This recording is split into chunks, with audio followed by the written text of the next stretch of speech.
कपालभाति के माध्यम से हम अपने भीतर के गैस, कब्ज, शुगर, बीपी, घुटना दर्द, कमर दर्द, कैंसर, हार्ट की बीमारी, माइग्रेन की समस्याएं, लकवा की समस्या, यानी जो कुछ भी बीमारी है, कपालभाति इतना लाभकारी है कि अकेले यदि कपालभाति सुबह शाम 15-15 मिनट किया जाए तो आपको जीवन में कभी भी कोई बीमारी ना हो। तो आइए निरोग रहने का संकल्प लेते हुए एक बार ओम का उच्चारण करेंगे। आंख बंद।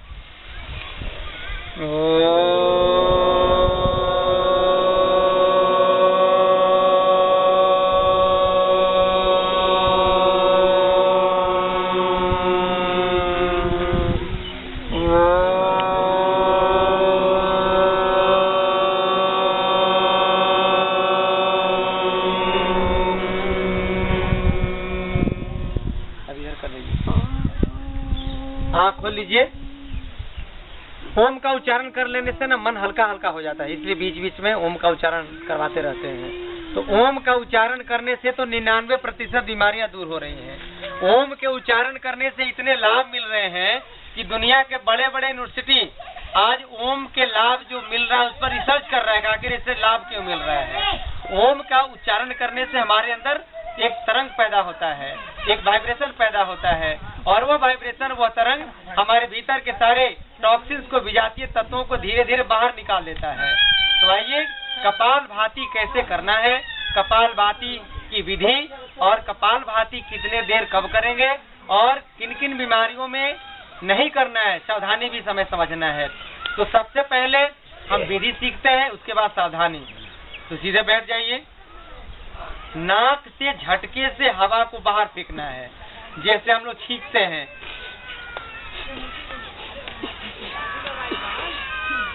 तो पेट आपका ना ऐसे जाएगा, इसमें जैसे सांस को फेंकेंगे आप झटके से,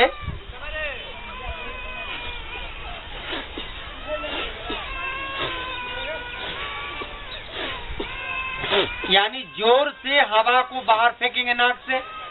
लेना नहीं, इसमें लेने का प्रयास भूल करके भी नहीं करिएगा। जैसे कोई आप गेंद को या स्पंज को देखे हैं, उसको दबाते हैं तो हवा उसमें का निकल गया, और जैसे ही स्पंज को छोड़ते हैं तो पुनः वह फैल जाता है, भर जाता है। उसी प्रकार इसमें केवल सांस को फेंकना है ऐसे। ये आवाज केवल ना हवा निकलने का है। 1 सेकंड में एक बार ही छींकना है। 1 सेकंड 1 स्ट्रोक, यानी 1 सेकंड में एक बार ही वेगात्मक रूप से प्राणवायु को बाहर फेंकेंगे तो नाक से हवा बाहर और पेट का इलाका अंदर। अब इसे सावधानी में क्या बरतना है, जो माँ बहनें गर्भावस्था में है उनको नहीं करना है। जिन माँ बहनों को मासिक धर्म की जो समय होता है ना, पीरियड्स का दौरान, तो मासिक धर्म के दौरान नहीं करना है, गर्भावस्था में नहीं करना है। पेट का जिनका ऑपरेशन हुआ है तो कम से कम 6-7 महीना नहीं करना है। जिनको हार्ट का ऑपरेशन हुआ है उनको ये तेज गति से नहीं करना है, उनके लिए अलग से मध्यम गति का या सामान्य गति का करवाते हैं। जिनको हाई ब्लड प्रेशर है उनको भी तेज गति वाला नहीं करना है, उनमें भी हम सामान्य गति का अभ्यास करवाते हैं। और 5 वर्ष से छोटे बच्चों को नहीं करना है।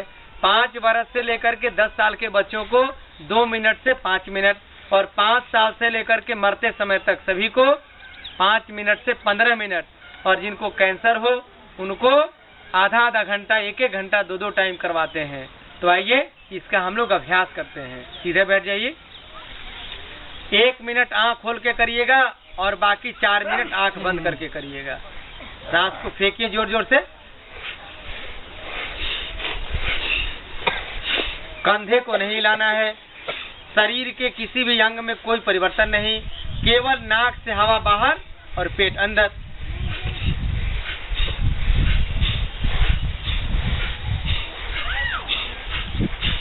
अब आंख बंद कर लीजिए।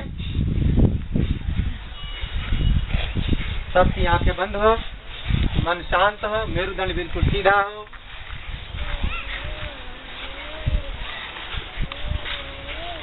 सांसों पर ध्यान टिका हुआ हो। हे परमात्मा, एक संकल्प लीजिए कि जब सांस को बाहर फेंक रहे हैं तो ऐसा लगे कि मेरे भीतर के सारे प्राणवायु हमसे बाहर रहे हैं।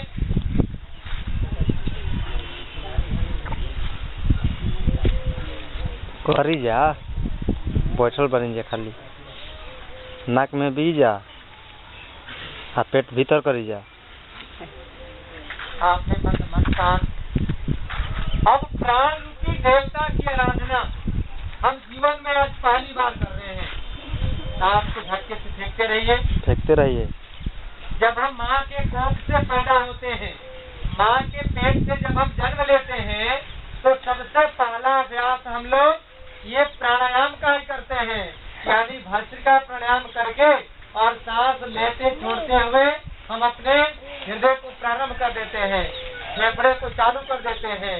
यानी जन्म लेते ही सांस लेने की क्रिया को प्रारंभ किया और मरते समय सांस लेने की क्रियाओं को जब बंद कर देते हैं तो मृत्यु। यानी सांस लेना हमारा जीवन और सांस को छोड़ देना मृत्यु। ये दोनों अभ्यास हमारे साथ एक एक सेकंड में, एक एक पल में हो रहे हैं। यानी जीवन और मृत्यु का भास हमें हर पल हो रहा है। सांस को फेंकते रहिए।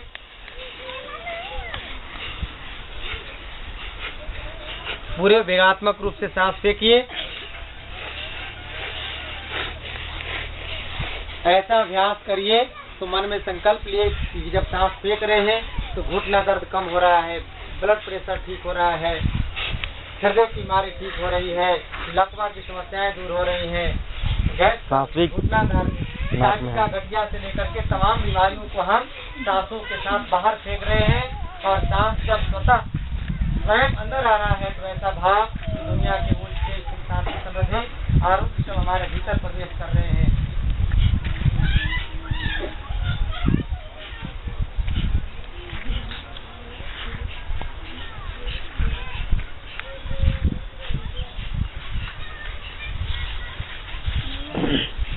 जब सांस फेंकिए नाक में भी ओम का मान भाई भीतर ले जा बिना बोले हुए।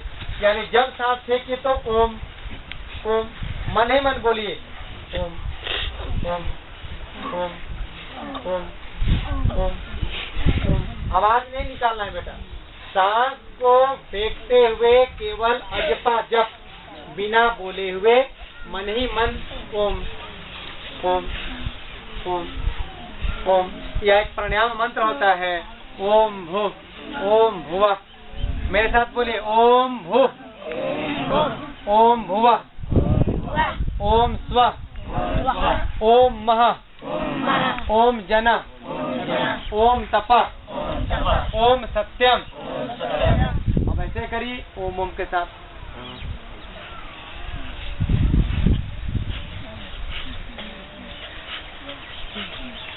ऐसा जब अभ्यास करते हैं 5 मिनट से 15 मिनट तो ऑक्सीजन का लेवल तो बढ़ ही जाता है।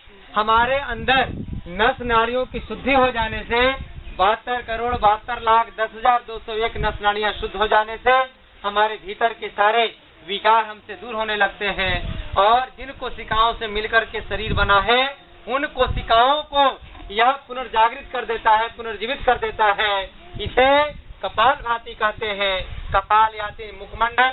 कपाल का मतलब होता है मुखमंडल, भाती का मतलब होता है चमक। जैसे आप लोहार भाई को हसुआ हथौड़ा बनाते समय भाती देखे होंगे तो झटके से वो रस्सी को खींचता है तो पेट रूपी उसका जो बैलून है पिचक जाता है और नाक से यानी उसके नली रूपी नाक से हवा बाहर निकल जाने से, यानी उसी प्रकार का अभ्यास हम कर रहे हैं लोहार भाई के भाती की तरह। नाक से हवा बाहर और पेट अंदर। और इस योगाग्नि में हम अपने आप को तपा करके जला करके सारे बीमारियों को भस्मीभूत कर देंगे। 5 दिनों में ही आधी से ज्यादा बीमारी को हम भस्म कर देंगे इस योगाग्नि में जला करके तपा करके।